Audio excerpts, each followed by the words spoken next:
How is it going, everybody? My name is DeMarco, and with all of the excitement, anticipation, and build-up, and also silence on Starfield, I thought this was a good time to sit down and have a conversation, you and I, about the current state of Starfield. In particular, 3 main points. Number 1, what we definitively know and don't know about Starfield, because there's a lot of information that's sort of getting passed along as fact. It's masquerading as fact, but it's really not.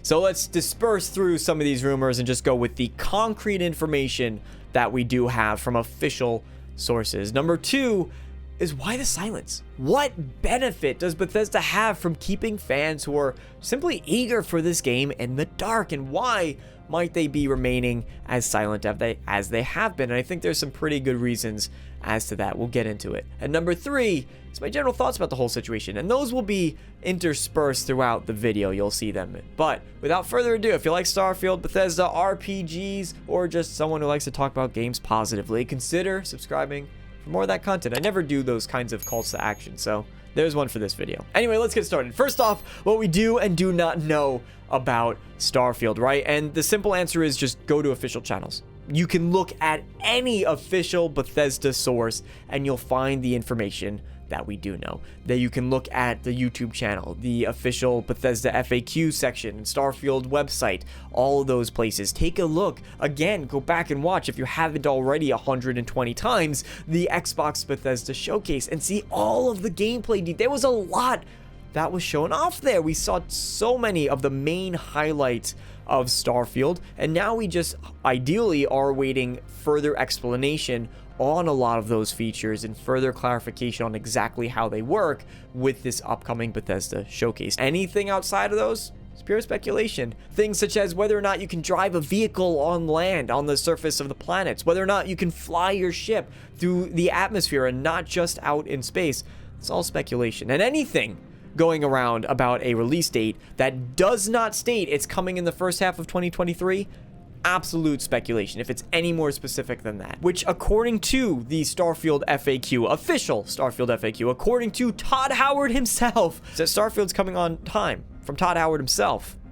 I don't know if you could get more official than that. And we also don't know the date of the official Starfield Solo Showcase, so that is in the air for a lot of folks. I know many of us, myself included, were hoping that it would show up at the tail end of the Xbox Developer Direct.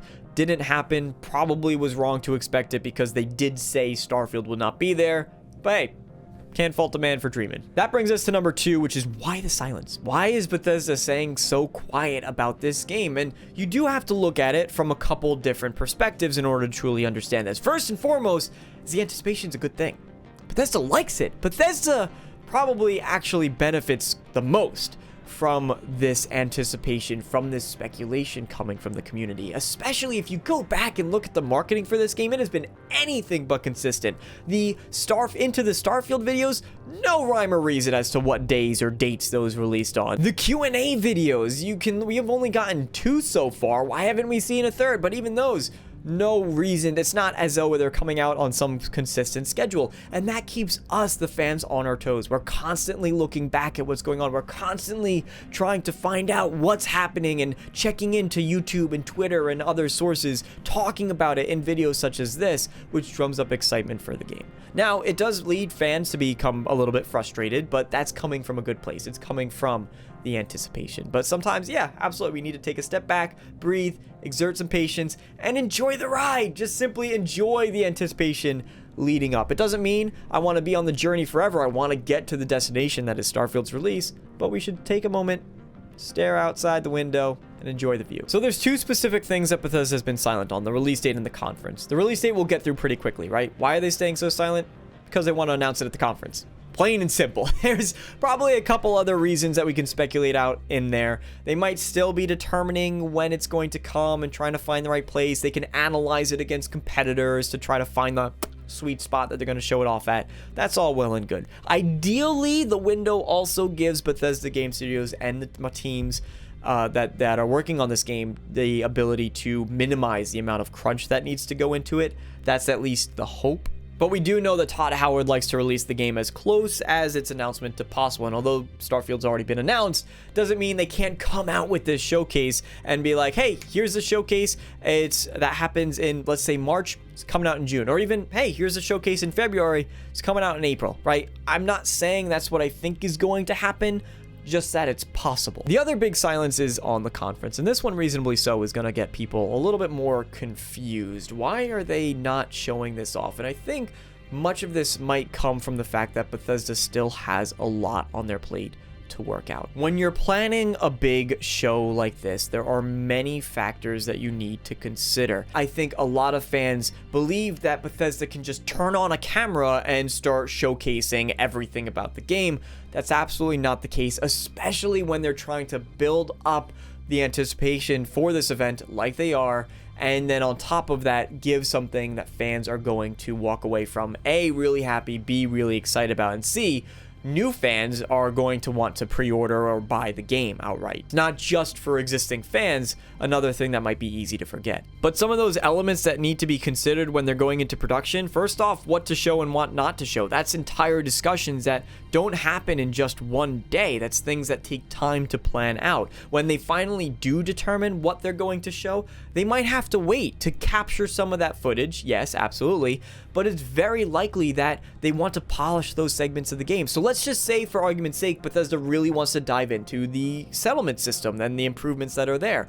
Bethesda's teams, developers, will spend a lot of time fine-tuning those segments. QA will have to work on them to polish out the bugs so that they can capture the footage. All these elements take a lot of time to piece together to build up to the ultimate conference. What else is there? Well, for starters, what about getting the production team together to film? The people who need to set up the lights and the cameras, and the people who write the scripts, because when you get Todd Howard or Will Shen or Emil Pagarulo or Inan Zur, whoever is going to be talking about Starfield, we don't know the scale of this event yet. That's the other thing too. Very possibly, this Starfield showcase could be, just for one game, as big as the Xbox Developer Direct, and that is a lot to get. And you could have so many different people talking and so many different departments working together.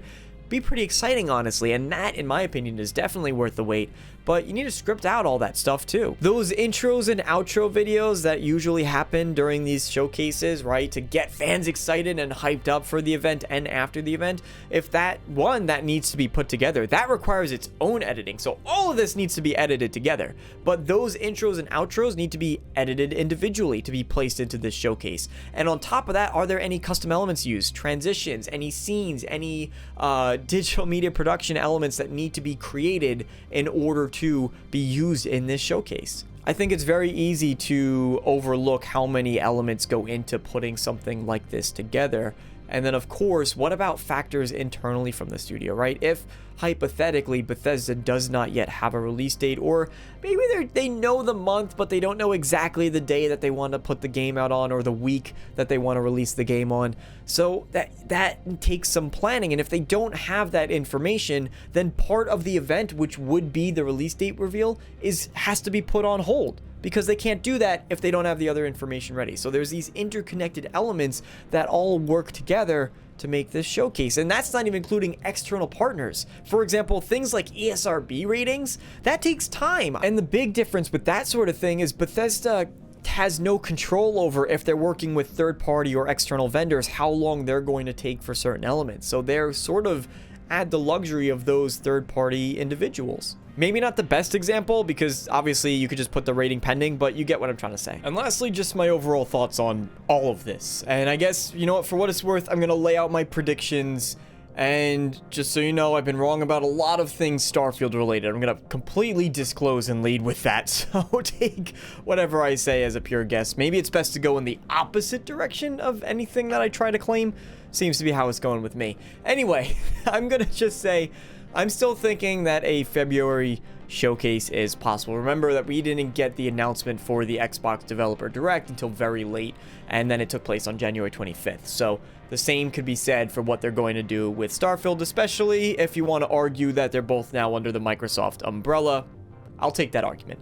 The other thing is, I do still firmly believe in a June release date for Starfield. Again, as I said earlier, I'm not putting out of the question one of those earlier dates. If Bethesda and Todd Howard want to turn around and go, oh yeah, you can play it next month. I know that's what a lot of people are hoping for. That would be awesome. But gut feeling says June, and I can't wait to hopefully be wrong about that. We'll see at the Starfield conference. Anyway, thank you all so much for watching. I hope you did enjoy, and as always, I hope to see you all next time. So long, everybody.